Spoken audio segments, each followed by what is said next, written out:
She stared straight at me and said, "I'm going to the wedding, you'll manage." I couldn't even stand, but she still walked out, so I sent her dress and a goodbye note to her mom. I'm 34.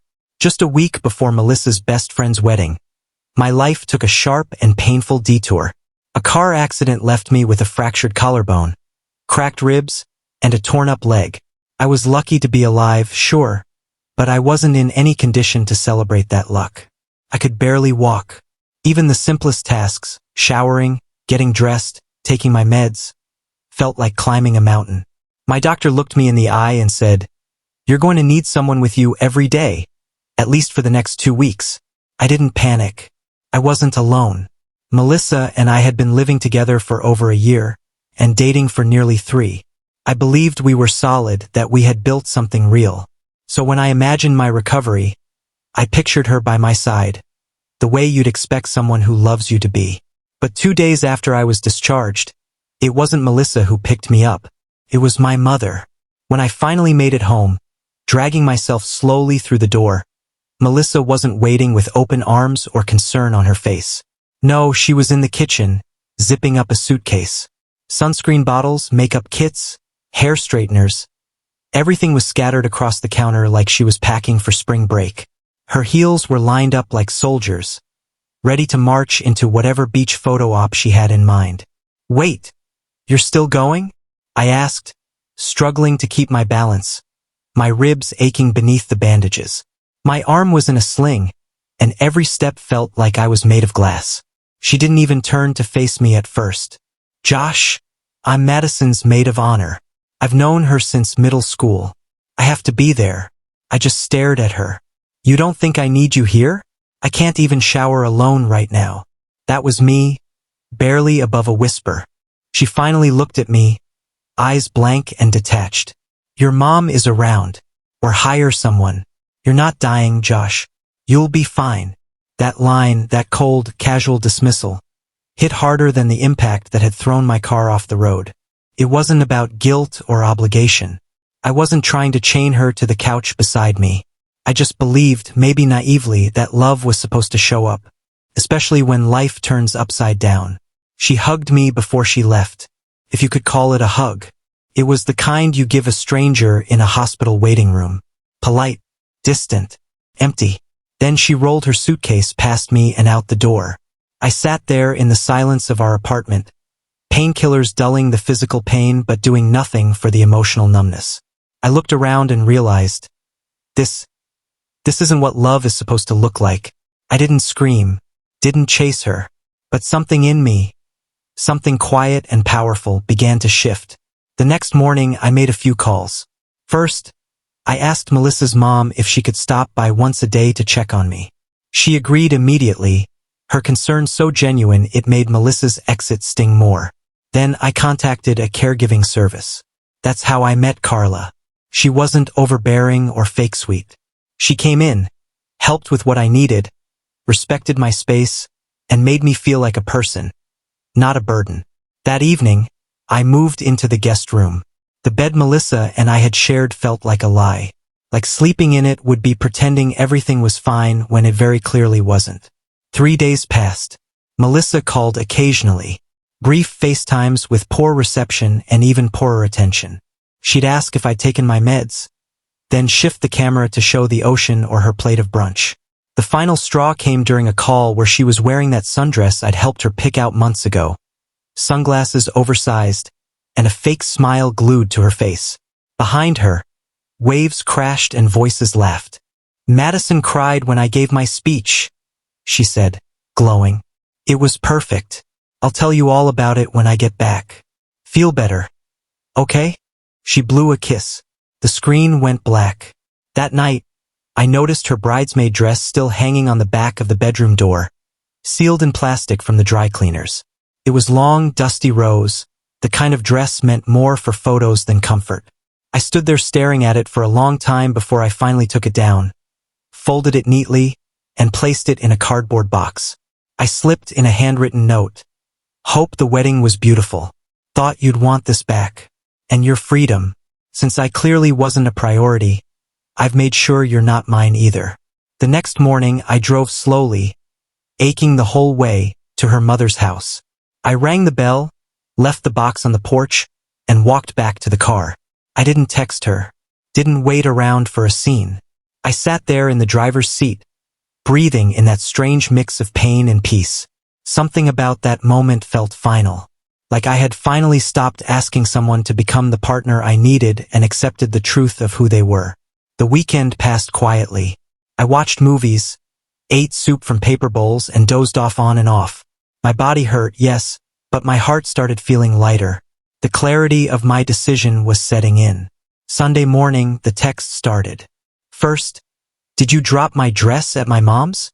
Then, "What's this note supposed to mean?" And finally, "You're breaking up with me?" Over one weekend. I didn't respond, not to be cruel, but because I had already said everything I needed to. And really, what else was there to say? By Monday, she came back, used her key to let herself in, and stomped around like she owned the place. I emerged slowly from the guest room, ribs still taped, and watched as she glared at me. She was tan, her hair perfectly curled, suitcase by the door. "Are you serious right now?" she snapped. "A breakup letter? You couldn't wait and talk to me like an adult." I kept my voice calm. "You went to a wedding while I was stuck here, barely able to open a bottle of water. I needed help. Melissa, I couldn't even stand up by myself." She rolled her eyes and folded her arms. "So I'm a monster because I didn't cancel one weekend?" I gave a speech. I had to be there. I shook my head slowly. "You're not a monster because you went to a wedding. You're a monster because when your partner was at his lowest, you chose party photos over presents. You chose mimosas over meals. That weekend told me everything I needed to know about where I stood." She stared at me, speechless for a beat.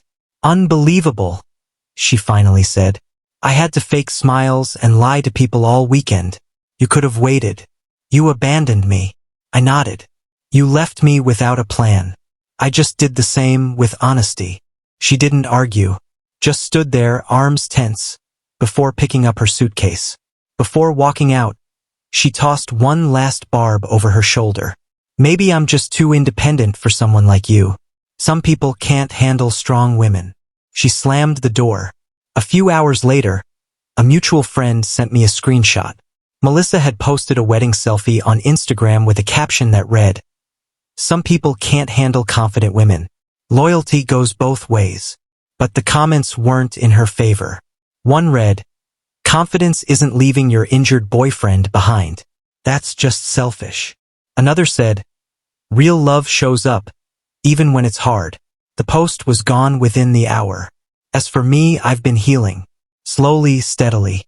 Carla, the caregiver, has been a bright spot. She even brought me homemade soup once, just because I mentioned missing it. She's kind, grounded, and never treated me like I was broken. We have a follow-up appointment next week. I'm thinking about asking if she'd like to get dinner sometime. Not because I need someone, but because I've learned that the people worth keeping around are the ones who stay when staying isn't convenient. The apartment felt different after she left. Not colder, not emptier, just quieter. Like it had been holding its breath for weeks, waiting for something to break or heal. And now it could finally exhale. I wasn't angry. I wasn't even heartbroken in the way you'd expect. There was just this deep, calming sense of clarity that settled over me like a warm blanket. For the first time since the accident, I wasn't waiting for her to come home, wasn't wondering if she'd finally understand, finally care. I knew the truth now. She hadn't just walked out that weekend. She'd walked away long before. The accident had just revealed the distance that had already grown between us.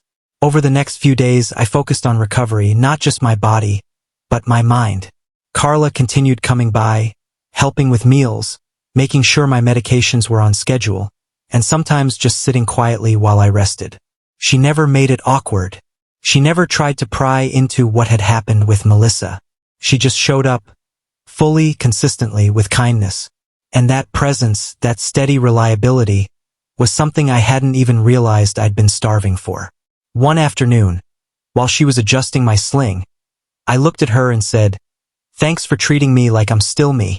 She smiled gently and replied, "You are still you." You just need time to heal. That night, after she left, I sat in the recliner and let her words echo around in my head. You are still you. It meant something. It reminded me that Melissa didn't define me. Her absence didn't make me less lovable, less worthy, or less strong. It just meant she wasn't meant to be part of the next chapter. And that was okay. Sometimes people fail to show up because they were never truly meant to hold the weight of your worst days. The next morning, I stood, slowly, painfully, and made my own breakfast. It wasn't much, just toast and some eggs. But it was mine. It felt like the first real act of reclaiming myself. Later that afternoon, I texted Carla. Would you ever be interested in grabbing dinner sometime? Not as a patient, just as someone who enjoys your company. A few minutes passed before she replied. I thought you'd never ask. I'd love to. I didn't feel like I was jumping into something new. I didn't feel like I was replacing anyone. I just felt ready to share a meal with someone who showed up, without needing an invitation, without needing me to prove my worth first. And that kind of presence, steady, simple, genuine, felt like a luxury I hadn't known I deserved until now. People think love is proved in grand gestures, in roses and speeches and sunsets. But it's not. Real love shows up in the hard moments. It brings soup. It adjusts your sling without making you feel weak. It listens without judgment. It stays when staying is messy and inconvenient. Melissa didn't fail me because she went to a wedding.